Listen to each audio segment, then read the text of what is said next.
Alors, on a vu que Dieu a soufflé dans les narines de l'homme, Nishmat Chaim,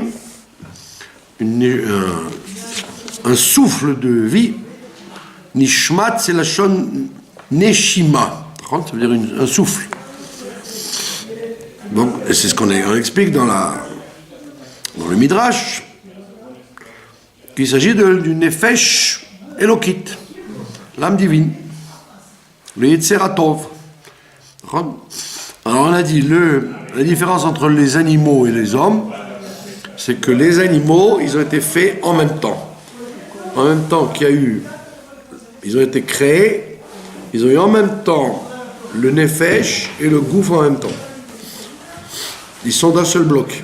Alors que l'homme, d'abord on a créé son corps, la terre avec de l'eau, comme de la challah, comme du pain. Et après on lui a fait rentrer dans les narines le nefesh, qui est le nefesh elokit, parce que le nefesh, comme l'animal, c'est lié avec le corps. Donc il n'y a pas besoin d'en parler. Le nefesh avec le corps, c'est comme l'animal. On appelle ça l'âme animale, c'est l'âme naturelle de tous les êtres vivants. Tout ce qui existe a automatiquement un nefesh pour le faire vivre.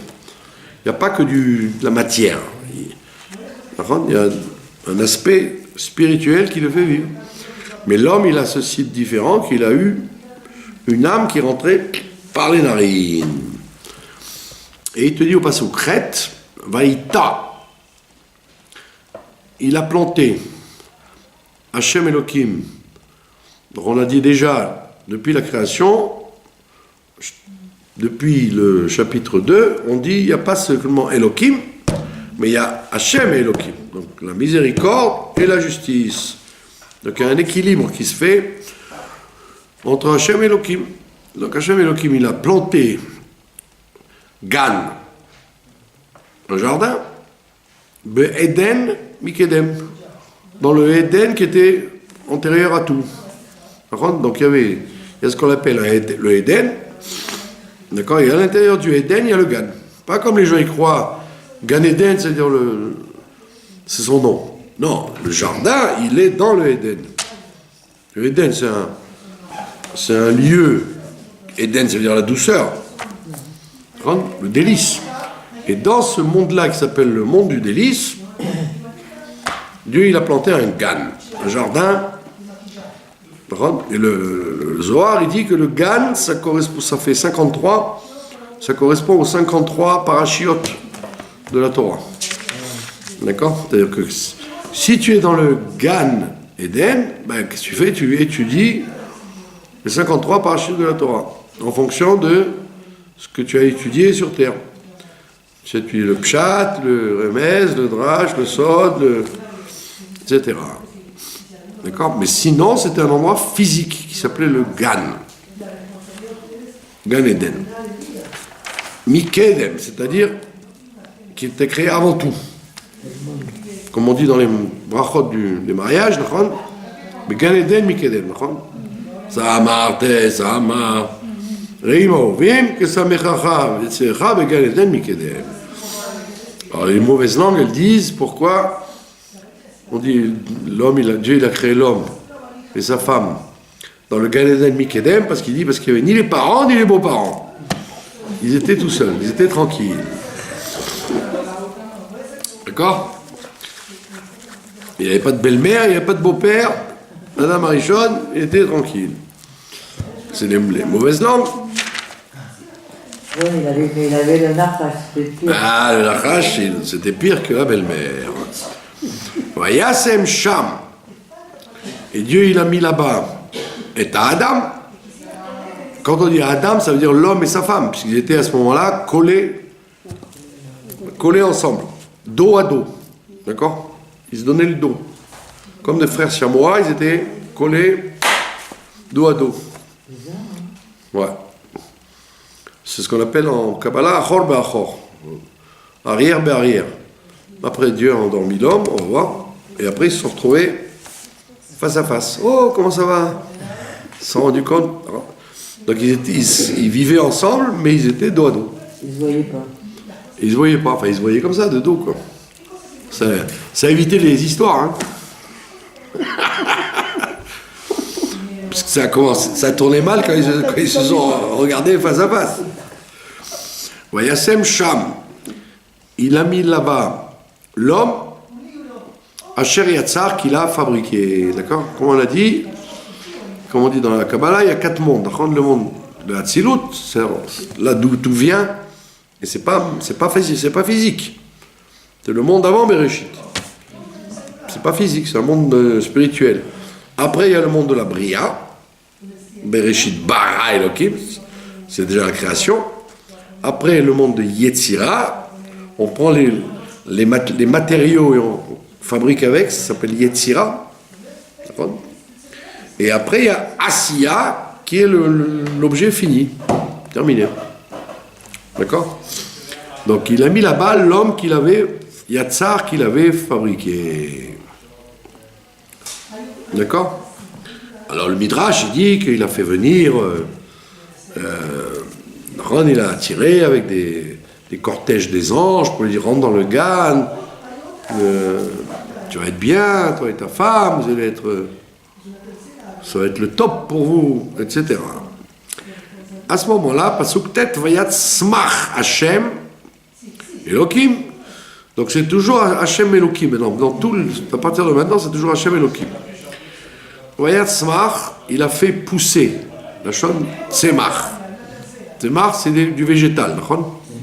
Vayat Smach, il a fait pousser Hashem Elohim, Mina Adama, de la terre, Kol Etz Nechmad, tout arbre agréable.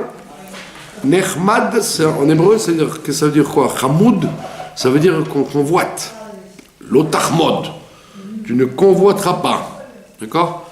Donc quand on dit à un enfant, oh, ou chamoud, ou nechmad, etc., ça veut dire il est convoitable, quoi, il est désirable. On traduit charmant. Mais en vérité, ça veut dire qu'on a envie de cette chose-là, quoi. On a envie de s'attacher à ça. Donc il a fabriqué, il a fait pousser tout arbre nechmad, tout arbre charmant. D'accord?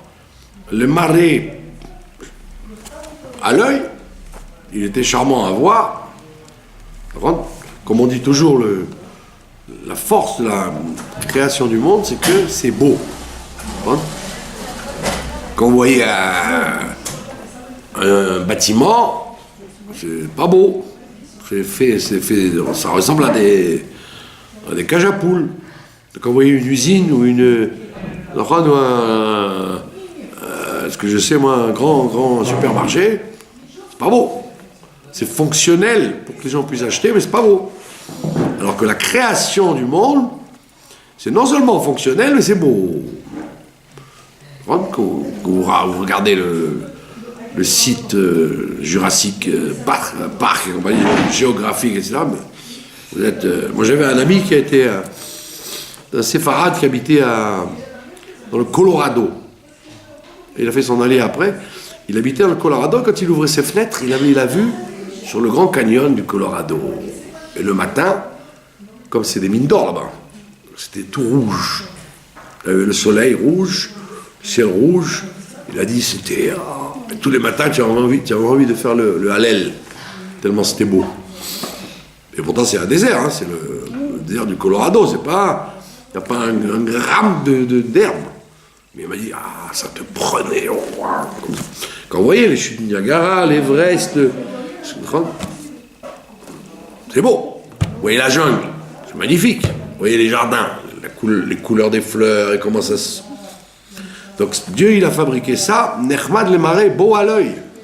C'est pas seulement que c'est fonctionnel, mais c'est beau à l'œil. Alors que quand vous rentrez dans un supermarché, même si vous trouvez tout ce que vous voulez, c'est pas beau. Des étagères en fer et des caisses en électronique et des cartons, c'est pas beau. D'accord? Un autobus, c'est pratique, mais c'est pas beau. Pas dire, oh, qu'il est beau cet autobus, j'aimerais y passer toute ma vie. D'accord? Donc c'est ça là, le chidouche de la création du monde, c'est que c'est non seulement fonctionnel au maximum, mais en même temps c'est beau. D'accord? Donc quand Dieu a planté le jardin, donc il y a mis dedans tout arbre beau à voir, vetov le machal, et bon à manger. D'accord? Bon à manger en plus qui était beau à voir. Quand vous voyez des vitamines ou des médicaments, bah, c'est peut-être bon à manger pour la santé, mais c'est pas beau à voir. Ça fait peur. Alors que là, vous voyez, des fruits, des légumes, des plantes. Donc les gens, Adam Arishon, il était dans un rêve. D'accord? Et à ce moment-là, il n'y avait pas ni les guêpes, ni les abeilles, ni les serpents, et rien du tout. Donc c'était le rêve. C'était Walt Disney, d'accord? Donc il a créé donc chaque arbre beau à voir et bon à manger.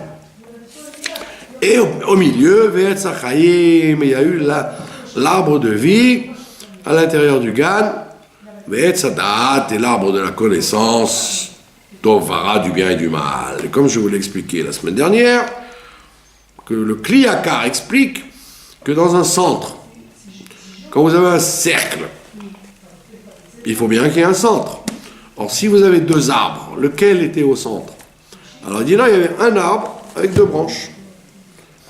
Et c'était tellement grosses branches qu'on appelle ça Etz HaChaim et Etz HaDaat. Il y avait les deux en même temps dans le même arbre. D'accord? Venahar Yotze Me'Eden, il y a un fleuve qui est sorti de ce Éden, les Ashkot et Agan, pour arroser le Gan. Puisqu'on a dit au début qu'il fallait qu'il y ait de l'humidité pour arroser le végétal. C'était déjà un principe dans la création que le végétal a besoin d'eau. D'accord? Donc il a fait ce fleuve qui est sorti du Éden pour arroser le Gan. Ou Misham Ipared, et de là-bas, c'est où de là-bas? Du Gan. Et du Gan, il s'est séparé les Arba'a Rashim en 4 têtes. Donc c'était un fleuve qui est devenu 4. Alors, Shema Echad Pishon, le premier des 4 fleuves, les 4 têtes qui sortent du fleuve, il s'appelle Pishon. C'est quoi Pishon? Bon, vous savez ce que c'est Pishon? C'est quoi Pishtan en hébreu? Le lin, bravo. Donc c'est quoi le Pishon, d'après vous? C'est le Nil. C'est en Égypte. Ben oui, la preuve que vous l'avez bien étudié, vous ne vous rappelez plus. Pishon, c'est le Nil. C'est le Nil. D'accord? Le Nil, pourquoi on l'appelle le Nil? Parce que c'est là-bas que pousse le Pishtan. Et comme je vous l'ai expliqué, je ne vous l'ai pas expliqué justement la semaine dernière, il y a écrit dans le Harizal qu'il y a une interdiction de mélanger le lin avec la laine. D'accord? Pourquoi il ne faut pas mélanger le lin avec la laine? Parce que la laine, c'est Abel, et le lin, c'est Caïn. Comme on va le voir d'ailleurs, Caïn il va offrir du pishtan et Abel il va offrir de la laine. Et on va retrouver la même chose plus tard.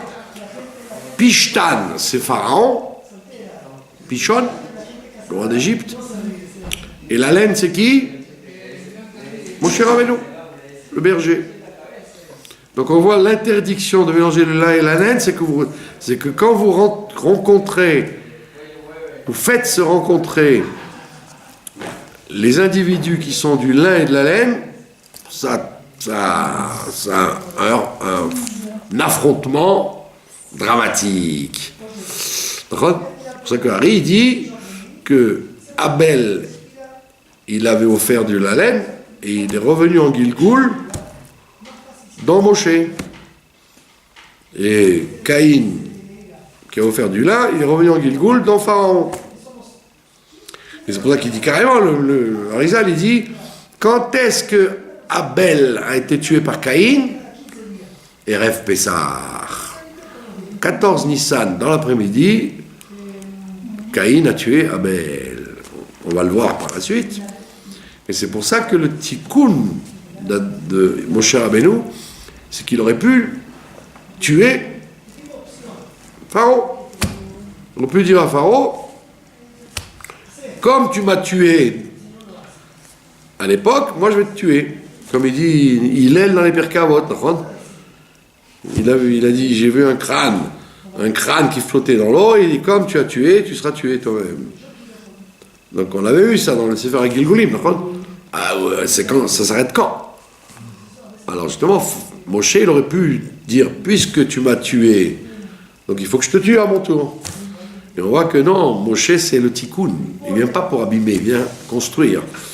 Donc il a dit à Pharaon, au lieu de te tuer, viens avec moi et tu sors d'Égypte. Tu répareras ton caractère du monde de Tohu, d'où tu viens. D'accord? Donc on voit bien que la Torah, elle donne le nom du fleuve en fonction de l'essentiel qui pousse en Égypte, qui est le lin. D'accord? Et jusqu'à maintenant, d'ailleurs, la principale production de l'Égypte, c'est le lin. Ils ne font que ça.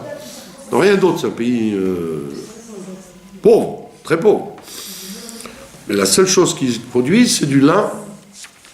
Et la Gemara, elle te dit, le lin d'Alexandrie, c'était un lin prestigieux que les riches utilisaient pour se faire des chemises et des tuniques. Mais quoi, il n'avait pas aussi du lin? Oui, mais c'était pas forcément du lin d'Égypte. On pouvait prendre du lin d'où on voulait, quoi. Là, c'était le lin, le meilleur, c'était d'Égypte. Donc il dit, le premier fleuve, c'est le Pishon, ou Asovev et Kola Eretz Chavila, c'est lui qui fait le tour de la terre de Chavila. Je ne sais pas exactement ce que c'est Chavila, puisqu'on en parle beaucoup, mais on n'arrive pas à le situer. Et apparemment, c'est l'Afrique du Sud.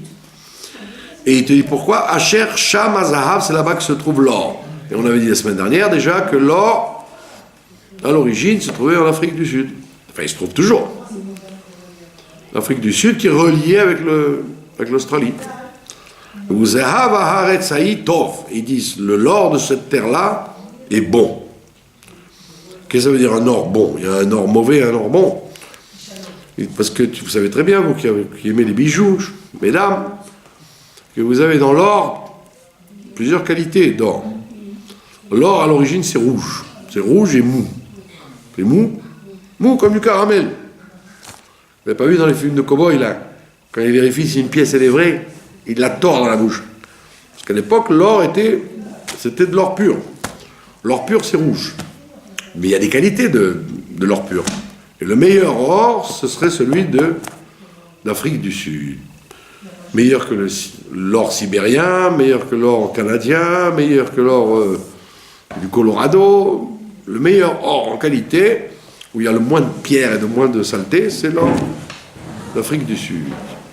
D'accord? Et c'est d'ailleurs celui-là qu'on a utilisé pour faire le Mishkan et le Beth Amikdash. On faisait descendre les lingots d'or sur le Nil et on les faisait remonter en Israël. D'accord? Shama Bédolar, et aussi, il n'y a pas seulement que l'or, il y a le Bédolar. C'est quoi Bédolar? Hein, comment vous traduisez Bédolar? Le cristal. Le Bédolar, c'est le cristal. D'accord? Mais Even à Shoham et la pierre de Shoham. C'est quoi Shoham? La pierre d'onyx, la pierre noire. Elle s'appelle Even à Shoham. Donc c'est un endroit extrêmement riche en métaux précieux. D'accord? Comme dit le Midrash, tout ça pourquoi? Pour que on se serve de cet or pour fabriquer les ustensiles du Beth Amikdash. Donc c'était pas pour enrichir la clipa de l'Égypte. Donc tout l'or du monde que ce soit à Fort Knox, soit en Koweït ou au Qatar, tout l'or du monde, c'est pour le Beth Amikdash en vérité. Et comme on est en galoute, alors, c'est les forces du mal qui s'en servent pour payer le terrorisme, la drogue, la corruption. Mais à l'origine, c'était fait pour le Beth Amikdash, pour le Avodat Hashem. D'accord? Qu'est-ce qu'on faisait avec? Moi, j'aime pas tellement l'or, mais à l'époque, ils buvaient dans les verres en or. Moi, je supporte pas boire dans un verre en métal, mais les rois et les princes et les Kohanim, etc., ils buvaient dans les verres en or. Je trouve que ça doit donner un goût, en général. Bon, allez comprendre. Non, l'or n'a pas de goût. Pardon? L'or n'a pas de Le goût. vrai or n'a pas de goût? Alors, il faut... On fait l'intérieur de ce qui douche doré. Ah, et c'est vraiment de l'or? Non, c'est... C'est un alliage, c'est oui, tout le genre c'est d'alliage. vermeil, je sais pas comment. Ouais. Mais l'or pur n'a aucun... Ah, c'est ça. L'or pur, théoriquement, n'a aucun goût. Voilà. Seulement, l'or pur, c'est extrêmement fragile, puisque vous donnez un petit coup, ça s'abîme. C'est pour ça qu'il est à 14 carats, 18 carats. On rajoute avec du cuivre et d'autres métaux qui sont durs. Sinon, vous auriez une bague, vous appuyez dessus, ça y est, c'est fini. Veshem Anar Hasheni. Et le deuxième fleuve, c'est le Gihon. Gihon. Pourquoi on l'appelle Gihon? Parce qu'il le mugit, fait du bruit. C'est pas un fleuve calme. C'est pas un fleuve qui coule calmement, sans bruit.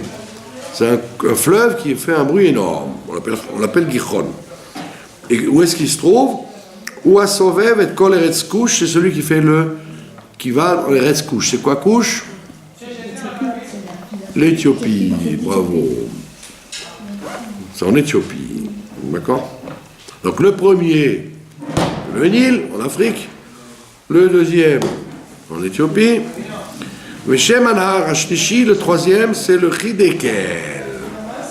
C'est quoi le Hidekel? On l'a vu la semaine dernière. Comment vous traduisez Hidekel?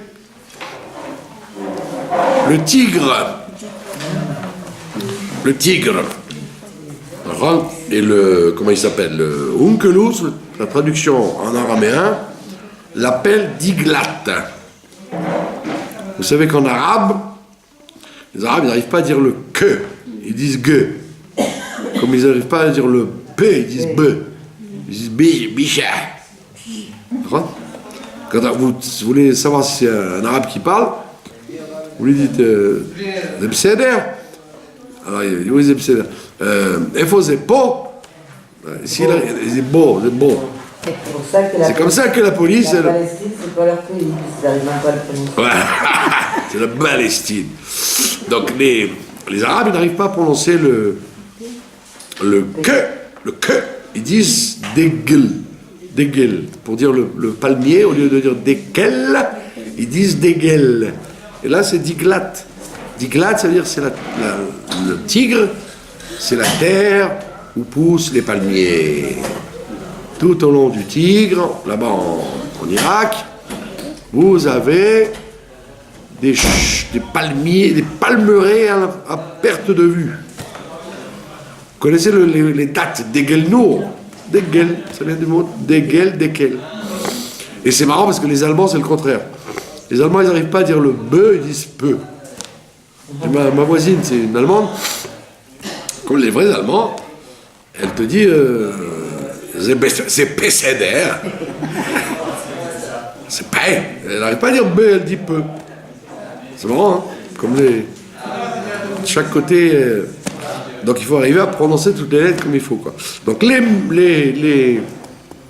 le Targum te dit que c'était l'endroit, le Hidekel, c'est le tigre. Qu'il est en. Comment on appelle ça? En arc. Il y a l'arc du tigre et l'autre l'arc, on va le voir, c'est l'Euphrate. Et tout ça, c'est l'Irak. Irak-Iran d'aujourd'hui, quoi. C'est des territoires gigantesques et qui sont très, très, très désertiques. D'accord? Donc il dit, le troisième fleuve, c'était le Tigre. Ou Aoler Kidmat Ashur, et il va il prend sa source en Assyrie. Assyrie. C'est quoi la capitale de l'Assyrie? Hein? La capitale de la Syrie. Ashur, c'est quoi la capitale de la Syrie? Ninive. Ninive, qui est le Kurdistan d'aujourd'hui. Ashur, c'est là où a prophétisé Jonas. D'accord? On l'appelle Ashur parce que, comme Rachid explique d'ailleurs, tous ces noms-là sont venus qu'après. C'est quand les peuples se sont installés là-bas qu'ils les ont appelés comme ça. Comme après, quand il va dire Ashkenaz, Togarma, etc. Ça n'existait pas encore. Ils les ont appelés en fonction du futur. Il n'y avait rien à ce moment-là. Ashkenaz. Il n'y avait pas de personne en Allemagne. Quand monsieur Ashkenaz, il est descendu de Yafet. Il n'avait rien à voir avec... c'est très très tard que ces endroits-là ont été peuplés. Togarma, c'est la Turquie. Il n'y avait rien en Turquie encore. D'accord? Il n'y avait qu'ici, le croissant fertile. Un coin de l'Irak avec le Gan Eden, et après, ça s'est fait comme ça. Donc le fameux tigre, il prend sa source en Assyrie. Ashur, et après il se jette en Irak. D'accord? Ve'anahar Revi'i, et le quatrième fleuve, c'est le Frat. D'accord? Le Prat. Et comme Rashi explique, le Frat c'est le plus important. Pourquoi? Parce que c'est le fleuve qui est la frontière d'Eretz Israël. Eretz Israël, ça va jusqu'à l'Euphrate. Et en Irak, vous avez deux grandes villes. Il y a Bagdad, la grande capitale, et qui s'appelle Bagdada dans la Gemara, c'est le même nom. Et une autre ville qui est à l'embouchure du Tigre et de l'Euphrate s'appelle Bassra. Bassora. Là où il y a des combats avec Saddam Hussein. D'accord? Et Bassora, nous dit le Midrash, c'est la capitale, c'est la dernière ville d'Israël. C'est la ville d'Israël. À l'époque, c'est une ville très très très riche. Donc il faut s'habituer à cette... Ouais, c'est là-bas à la frontière, quoi. C'est pas Guilot, quoi. D'accord? Et à l'époque, bon, comme il y avait la galoute, donc c'est devenu du désert. Mais à l'époque, c'était tout vert. Très vert. D'accord? Et on était là-bas aussi? Oui, c'est la capitale de territoire de Moab qu'on aura, quand Mashiach viendra, les 3 territoires qu'on rajoutera. D'accord? Bon, nous sommes Yerushalmim. Bon, parce que c'est la tête, on reste là. Mais disons que les Olim Hadashim, bah, on leur dira, allez en Irak. Vous aurez l'appartement coûte pas cher là-bas. Allez, mais comme on fera comme Eliezer, on fera fils Satader. Dans le même temps, on arrivera très vite. Voilà. Donc il te dit, Rashi, donc pourquoi on l'appelle Prat le 4e? Parce que c'est le fleuve qui sert de frontière à la terre d'Israël. Vaikach Hashem Elohim, donc encore une fois Hashem Elohim, il a pris, et Adam. Alors, comme dit Rashi et le Onkelos, on a un principe, quand il s'agit d'objets ou d'animaux, on dit prendre. Mais quand on dit prendre pour un homme, c'est prendre avec des paroles. C'est, comment on dit, convaincre. Quand on dit que Dieu a pris Adam et il l'a amené dans le Gan, c'est pas qu'il l'a pris comme un enfant qu'on emmène à l'école. Il l'a pris, c'est-à-dire il lui a dit rentre dans le Gan Eden, ne reste pas en dehors, n'aie pas peur. Il l'a convaincu de rentrer dans le Gan parce qu'il avait peur, c'était un endroit magnifique. Il a dit qui suis-je pour mériter un tel endroit? D'accord? Donc, Vaikar, comme il dit Onkelos, Dabar, il a entraîné, il a convaincu de rentrer dans le Gan. Vayanicheo, il a laissé là-bas, Vayanicheo, il a installé là-bas, Began Eden, dans le jardin qui venait du Eden. Et qu'est-ce qu'il lui a dit là-bas? Qu'est-ce qu'il va faire? Leovda ou le Shomra, pour travailler le Gan et garder le Gan. Et le Midrash te dit, tout le monde connaît, Leovda, c'était pour faire les mitzvot positives, et le Shomra, c'était pour faire les mitzvot négatives. Mais c'était pas comme nous, 613 mitzvot actives. C'était comme les kabbalistes, c'était des ichudim. Il unifiait des noms de Dieu là-haut et ça correspondait aux mitzvot positives, aux mitzvot négatives. C'était ça son travail, il n'avait rien d'autre à faire. Comme Rabbi Shimon dans la caverne. Il y a des fois des madrigotes chez les tzadikim où ils n'ont pas besoin de faire des actions concrètes, ils font des actions là-haut. Et ça c'était son travail. Il devait, pendant quelques heures, montre en main, faire des ichudim, des mitzvot positives et des mitzvot négatives, et après il serait devenu Mashiach. Adam Arishon. Adam Arishon, ouais, monsieur Adam. D'accord? Donc Rachid ne dit rien, parce que dans le pshat, ça veut dire garder le jardin et le travailler, ça veut dire comme les retraités, quoi. Un petit coup de sécateur pour le rosier, un petit coup de... Ça, c'est le pshat. La Kabbalah, elle dit, le Midrash, il dit que c'était un travail spirituel qu'il avait à faire, lui et sa femme, mais pas grand-chose à faire, quoi. Oui. Les gens riches qui n'en ont rien à faire, ils ont des jardiniers, mais pendant le week-end, ils coupent un petit peu, une petite rose par là, un petit coup de gazon, rentre jusqu'à ce que le repas soit prêt, quoi. Donc il n'avait pas grand-chose à faire, le père Adam Arishon. Il était farniante. Il pouvait ne rien faire, tranquille. Mais attention, voici que les choses commencent. Vayetzav Hashem Elohim, il a donné l'ordre, Hashem Elohim, à la Adam, à l'homme, c'est-à-dire lui et sa femme, collés en deux. Les morts, il a dit, Mikol etz agan achol tochel, de tout arbre du jardin, tu peux manger. D'accord? Ume etz adaat tovara, mais de l'arbre de la connaissance du bien et du mal, l'otochal mimenu, tu n'en mangeras pas. Pour l'instant, tu n'en mangeras pas.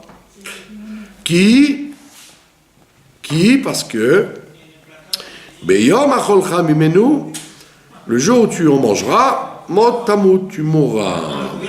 D'accord? Donc ça veut dire que l'homme n'avait rien à faire. Il pouvait profiter de tout le Gan. Il n'y avait qu'un seul endroit où il ne devait rien faire. D'accord? Une drôle d'histoire. Vous auriez pu dire, bon, c'était pas la fin du monde. Il y avait 450 000 arbres, et avec un au milieu, tu touches pas, tu attends ce soir. C'est pas la fin du monde. Ben, c'était pas la fin du monde, c'était le début du monde. Il nous a mis dans la panade. Notre grand-père, Adam Arishon. D'accord? Alors, en même temps, de ce passouk-là, la Gemara apprend les 7 mitzvot de Bnei Noach. C'est là-bas, c'est d'ici qu'on apprend les 7 mitzvot des enfants de Noach. Et il dit Vayetzav, il a donné un ordre. Donner un ordre, ça veut dire avoir des tribunaux. Hashem Elohim, l'interdiction d'être idolâtre. Il faut croire que dans Hashem Elohim, Mikol etz agan achol, tu mangeras de l'arbre, ça veut dire que tu ne mangeras pas de Ever minachai, d'un membre d'un animal vivant. D'accord? Mot Tamut, tu ne dois pas tuer, etc. Les 7 mitzvot de Ben Noach, elles sont là-dedans. D'accord? Ça veut dire que, comme chacun sait, la Torah, elle parle en réel et elle parle en potentiel. En réel, ça aurait dû s'arrêter là. On n'est pas censé savoir qui va manger. Il va être gentil garçon, il est Tov Yerushalayim, il va rester tranquille avec sa femme jusqu'à l'entrée du Shabbat et c'est fini l'histoire. Mais il y a une autre option, que ce ne soit pas comme ça. Donc dans le cas où ça ne sera pas comme ça, il y aura donc une humanité qui va sortir et donc il va y avoir 7 mitzvot pour les gens qui vont descendre de lui, des Bnei Noach. D'accord? Jusqu'à maintenant, les mitzvot des Bnei Noach, ils doivent les respecter. Évidemment, il y a eu des avatars, parce qu'ils n'ont pas accepté, ils n'ont pas voulu nous écouter, etc. etc. Mais la mitzvah, elle incombe quand même encore au goïm. C'est le mitzvah de Bnei Noach. Alors, en plus, il y a écrit Mot Tamut, tu mourras. C'est qu'en vérité, il aurait effectivement dû mourir tout de suite. Dès qu'il a mangé, comme un poison, il aurait dû mourir tout de suite, lui et sa femme. D'accord? Mais en vérité, non, Dieu est bon. Mais tu mourras pas tout de suite, il n'y a pas écrit tout de suite. Tu mourras. D'accord? Donc il aurait dû avoir la vie éternelle, et il n'a pas la vie éternelle. Ça y est, à partir de Adam Arishon, l'être humain est condamné à mourir. Il a intégré en lui le mal, et donc le mal, ça veut dire la limitation et la non-éternité. D'accord? Comme le Rabbi ramène dans certains endroits, il dit que il aurait dû, puisqu'il a transgressé les 7 mitzvot de Bnei Noach en même temps, il aurait dû mourir et on aurait dû faire un autre homme. Mais au lieu de ça, le bon Dieu est gentil, on voit ça dans la loi sur le crime. Quand quelqu'un a tué quelqu'un, qu'est-ce qu'on fait avec lui? Quelqu'un a tué quelqu'un, qu'est-ce qu'on fait? Non, on est dans un... On l'envoie dans les villes de refuge. Voilà. Ça veut dire on s'arrange toujours pour dire que ce qu'il a fait, c'est pas prémédité, c'était involontaire. On essaie toujours de descendre la gravité de ce qu'il a fait en disant si ça avait été prémédité, tu aurais été condamné à mort. Comme tu n'as pas vraiment voulu, alors tu iras en ville de refuge. Et c'est ce que le Rabbi explique, il ramène de Midrash qui dit que Dieu il aurait pu le tuer parce qu'il a désobéi, mais comme il est bon, il a dit bon, allez, Nagid, que tu étais sous l'empire de la folie, donc tu n'es pas vraiment responsable, donc tu iras en galoute, et c'est comme ça qu'il a été chassé du Gan, et il n'est pas mort. Ça aurait été mieux qu'il meure et puis... Et qu'on recommence à zéro? Non, qu'il y ait quelqu'un d'autre qui remplace. Comme ça, on arrive Gan Eden tout de suite.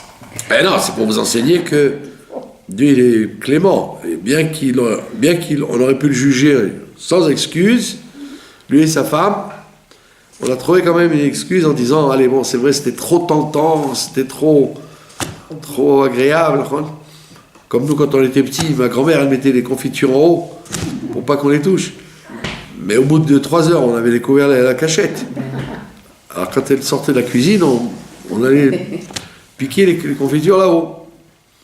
Et après, quand on voyait le niveau descendait, alors on disait non, c'est pas nous.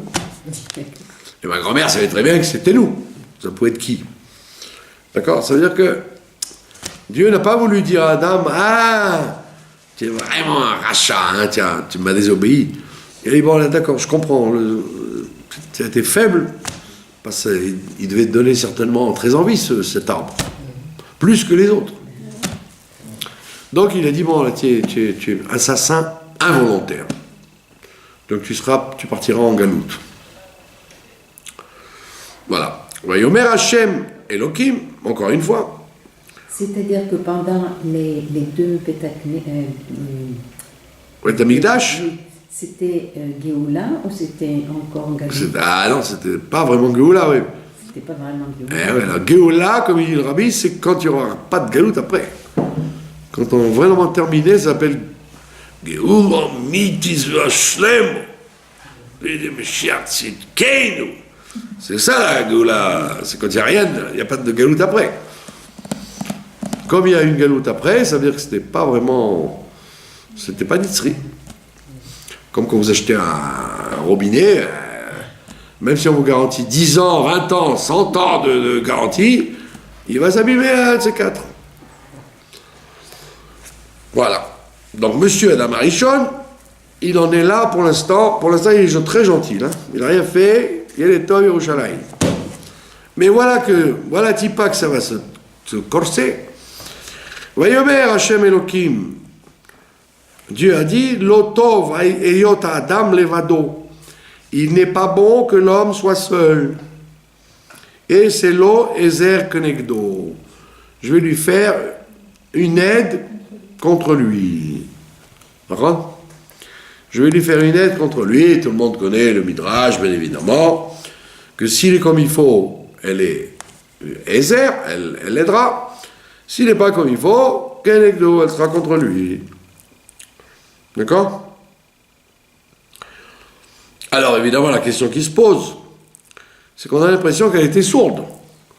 Puisque lui, quand on dit Adam Arishon, il a eu l'ordre de ne pas manger. Ben c'est qui Adam Arishon? Lui et elle. Mais apparemment, d'après la suite, on a l'impression qu'elle n'a pas entendu cet ordre-là. Il n'y a que lui. Ils étaient ensemble pourtant. Il avait un micro unidirectionnel devant Dieu. Il a parlé dans un sens, donc Adam il a écouté, elle n'écoutait pas. Elle n'a pas entendu en tous les cas. Sinon, il n'y aurait pas toute l'histoire avec le serpent. Alors vous voyez que pour l'instant, il est collé à elle. Et Dieu il dit, c'est pas bon qu'il soit seul. Quand ils sont collés, ils sont seuls. Donc je vais en faire Ezer Kenegdo. Une aide contre lui. Et à ce moment-là, Vaïtser Hashem Elohim Mina Adama. Vaïtser, Dieu il avait fabriqué. On a vu déjà Vaïtser avec deux Yud. Par contre, Vaïtser avec deux Yud, c'était Adam. C'est-à-dire, il a le Nefesh Elokit et le Nefesh Abehamit. Il a le monde, ce monde-là et le monde futur. Deux Yud. Là, c'est des animaux, il n'y a qu'un Yud. Vaïtser. Comme Rachid te dit d'ailleurs, c'est pas comme la Yetzira qu'on a vu en haut, où il y avait deux Yud. C'est une Yetzira, c'est la Yetzira des animaux. Vaïtser Hashem Elohim. Hashem Elohim, il a fabriqué, Mina Adama de la terre, Kol Chayat Asadeh, toutes les bêtes des champs, Vet Kol Of Hashamayim, donc on revient sur ce qu'on avait vu dans les 6 jours de la création, et tous les oiseaux des cieux, Vayavé El Adam, et il a amené ça à l'homme. L'irot Ma Ikralo, pour voir comment il les appellera. C'est-à-dire que Adam Arishon, c'est un grand kabbaliste. Donc, dès qu'il voyait un animal ou un oiseau, il savait lui donner les lettres du Lashon HaKodesh qui faisaient vivre cet animal. Vous avez compris? C'est fortiche. Dès qu'il voyait une fourmi, elle a dit, ça s'appelle Nemala. Il les appelait en Lashon HaKodesh, pas dans une autre langue. D'accord? Ça veut dire il a compris avec quelle permutation de lettres cet animal vivait. Et c'était sa mission. Dieu l'a nommé sur terre pour faire ce travail-là. D'accord? Donc il a donné Maïkralo, comment il appellera chaque animal, Vechol Asher Ikralo, et tout ce qu'il a appelé à Adam, l'homme, Nefesh Raya Ushmo, c'est l'âme qui l'a fait vivre. Donc ça veut dire c'est grâce à Adam Arishon que les animaux vivent d'après le nom qu'ils ont à la Lashon HaKodesh. Vous avez compris? C'est un grand mystère. Donc Donc Dieu a créé, Vaïtser, mais après, pour que la vie, elle continue, il fallait que ça passe par le travail d'Adam Arishon, qui a été le générateur de vie. C'est pour ça d'ailleurs que, comme la vie c'est tellement difficile à fixer, à normaliser, on dit que quand un enfant est né, les parents ils sont inspirés de Ruach HaKodesh. Parce que d'eux-mêmes, comme ils ne sont pas Adam Arishon, ils ne pourraient pas savoir comment il s'appelle cet enfant. De quelle vie il va avoir. Alors ils sont inspirés et ils sortent un nom. Combien de fois vous voyez des histoires de couples qui ont décidé un nom, et puis juste au moment où à la naissance du garçon ou de la fille, ils ont un autre nom qui leur vient. D'accord ? C'est pourquoi ? Parce que ce n'est pas dans les mains de l'homme, c'est dans les mains de le côté d'Adam Arishon qu'on a en nous. Hein? C'est pour ça que, vous voyez d'ailleurs, avec Abraham, l'ange dit à Agar, il s'appellera Ishmaël, et après, sans que Abraham le sache, il l'appelle lui-même Ishmaël. Ça a correspondu. Vous avez compris ? Et dans notre paracha cette semaine, voyez, c'est là qu'on va voir tous les noms des tribus. Donc, ça veut dire chacun, il faut être inspiré pour donner un nom à quelqu'un, quoi. Vous avez compris ? Et ça, donc, c'est le côté qui nous reste de Adam Arishon. Le don prophétique qu'on a dans la... Et ça, vous pouvez pas intervenir, parce que, bon, en général, les gens, ils pensent qu'ils font ça par rapport à la paracha, ou à la date du tel tzaddik à ce moment-là. Ils croient que c'est comme ça. Mais arrêtez là, c'est qu'une illusion. En réalité, on les inspire. On les inspire. D'accord ? Non, ils sont inspirés par leur shoresh, qui est pur, qui est comme celui d'Adam Arishon, qui leur fait dire qui leur fait donner un nom qui est le vrai nom qu'ils doivent avoir. D'accord ? Il y a quelques cas où dans l'histoire, on a dit tu l'appelleras comme ça, et on a donné les indications. Mais sinon, s'il n'y a pas d'indication particulière, les gens sont inspirés. Et ils ne se rendent même pas compte d'ailleurs pourquoi. D'accord ? Quand les couples sont unis, alors ils pensent en même temps au même nom. Ouais.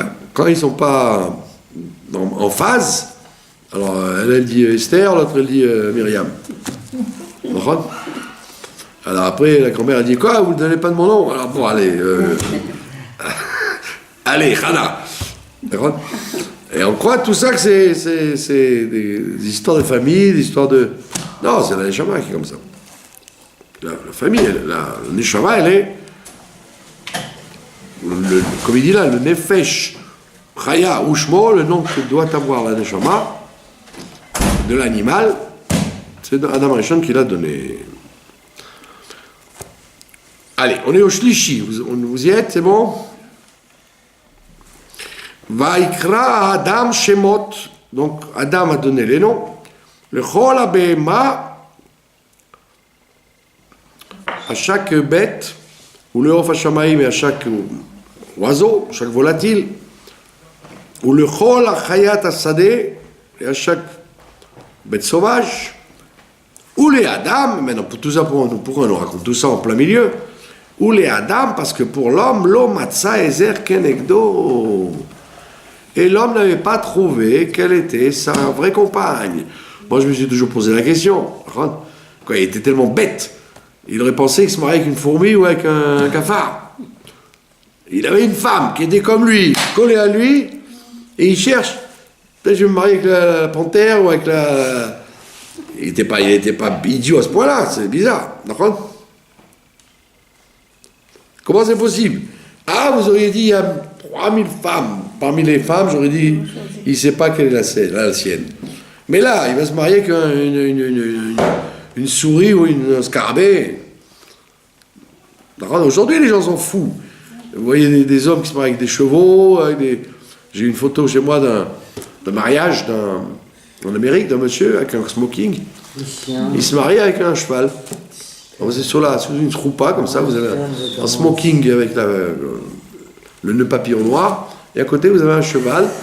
Ils lui ont mis un foulard blanc, et le curé qui fait qui fait le mariage entre le cheval et le... Alors, vous dire, à la fin des temps, on comprend, les gens sont complètement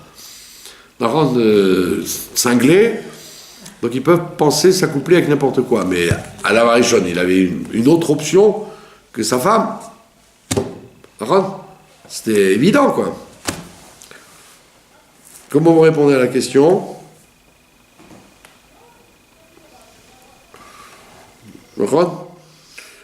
Alors en vérité, non. On n'est pas en train de dire qu'il a pensé aux animaux. Pas qu'il a pensé aux animaux, c'est qu'il s'est dit peut-être il y a une autre option que ma femme. Mais il y aura une autre option. Il ne connaissait pas tout, lui. Peut-être qu'il y avait des coins de l'humanité où il y avait peut-être une autre femme ailleurs qui lui aurait correspondu. D'accord? Et alors, pourquoi ça? Parce qu'on a dit tout à l'heure, d'après le Zohar, et le Harizal, ils étaient dos à dos. Ils étaient dos à dos, alors donc... Il ne la voyait pas. Et donc il la voyait pas. Enfin, il la voyait, il savait qu'elle était là. Mais ils ne se voyaient pas, ils étaient dos à dos. Bon, dans la Kabbalah, c'est très expliqué, tout ça. Achor, Be'achor, après Panim, Be'panim, enfin, c'est tout un sipour des sphirotes. Il y a les sphirotes avant Rosh Hashanah, elles sont dos à dos. Elles ne se voient pas, on prend de l'arrière. Et après Rosh Hashanah, quand la nuit tombe, alors c'est Panim, Be'panim, face à face. D'accord?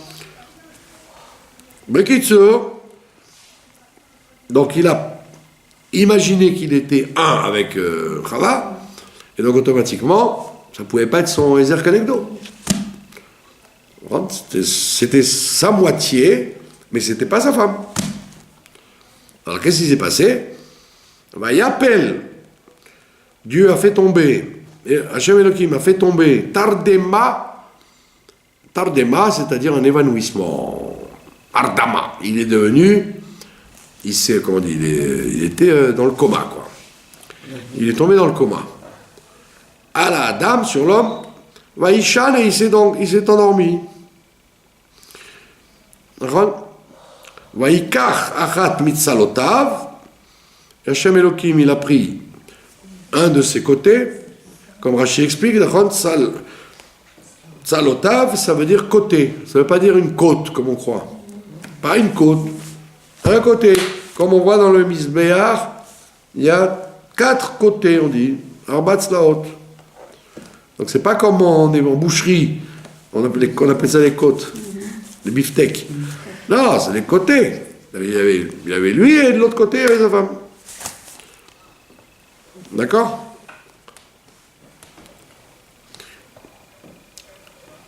Comme il dit Rachid, c'est la Mishkan, comme le côté du Mishkan. Et comme dit le Midrash, ils étaient 2 partsoufim, ils étaient 2 têtes. 2 têtes l'un derrière l'autre. Donc il a endormi Adam Rishon, il a fait une anesthésie générale. Vaisgor basar tartena. Et une fois qu'il a décollé, ça s'appelle en Kabbalah la Nessira. Nessira, quand vous prenez un rabot et vous rabotez une planche, ça s'appelle la Nessira. Vous coupez en deux la planche. Donc Dieu, il a endormi Adam, et il a fait une Nessira, il a coupé avec un scalpel très très fin les 2 côtés, et il a refermé pour ne pas que l'homme dise d'où vient ma femme, de là, donc il ne saura jamais. Il a recollé, il a fermé la chair Tartena en dessous de la coupure qu'il a faite. Donc, monsieur Adam Arishon s'est retrouvé avec une bonne femme en face de lui. Il était un peu abruti, ça veut dire. Quand elle était dos à dos, il ne s'est pas rendu compte qu'elle était là. C'est très bizarre, c'est mystérieux cette affaire. Il ne savait pas qu'il y avait une femme derrière lui. En plus, pour marcher, il fallait bien qu'il dise bon, on avance. Mystère et boule de gomme. Donc la Kabbalah te dit que c'est la Nessira, et cette opération a lieu le soir de Rosh Hashanah. Il y a la Nessira, juste avant le premier Tishri, c'est-à-dire que le monde s'endort et il recommence à zéro. Et c'est pour ça d'ailleurs que le vendredi soir, il y a ce qu'on appelle, avant que avant que le Shabbat ne rentre, non, quand le Shabbat est rentré, il y a ce qu'on appelle la tardema, il y a ce qu'on appelle ça s'appelle en latin, la dormita. La dormita, on s'endort. Tous les gens, qu'ils aient fait la sieste, qu'ils n'aient pas fait la sieste, qu'ils n'aient rien fait toute la semaine, et bien dès que le Shabbat rentre, il y a une âme supplémentaire qui rentre en eux, et donc ça les fait s'endormir. Carrément, hein. Moi, je ne m'endors pas parce que je fais le cours, donc ça m'empêche de m'endormir, mais si c'est pas moi qui fais le cours, j'écoute quelqu'un parler, je m'endors. Même si j'ai fait la sieste, même si j'ai rien fait de la semaine, ça n'a rien à voir. C'est pas lié avec les gens ils croient toujours que c'est passé de la khat, c'est la semaine, on a travaillé, on a couru, rien à voir. Et je me rappelle quand j'étais chez le rabbi, moi je m'asseyais toujours derrière le rabbi. Avec Groner, je me mettais derrière. Combien de fois j'ai vu le rabbi dormir? Mais dormir, carrément, un sommeil profond. Il était comme ça. Il dormait comme une masse. Une vraie masse, jusqu'à ce que le Chazan annonce le Chon Ranela. C'est ce qu'on appelle la dormita. C'est l'effet supplémentaire qui rentre. Et donc, automatiquement, pour que tu puisses le recevoir, tu ne dois pas être en état de veille. C'est peut-être pour ça, mes chers enfants, qu'en ce moment, les gens sont de plus en plus fatigués, ils ont de plus en plus besoin de dormir, parce que ma chère va descendre, il va nous faire descendre l'âme supplémentaire. Et donc les gens sont de plus en plus en état de tardema. Voilà. Nous verrons donc par la suite que s'est-il passé dans l'histoire de nos ancêtres. Mais celui qui ne s'endort pas avant le Rosh Hashanah, Il ne s'endort pas parce qu'il a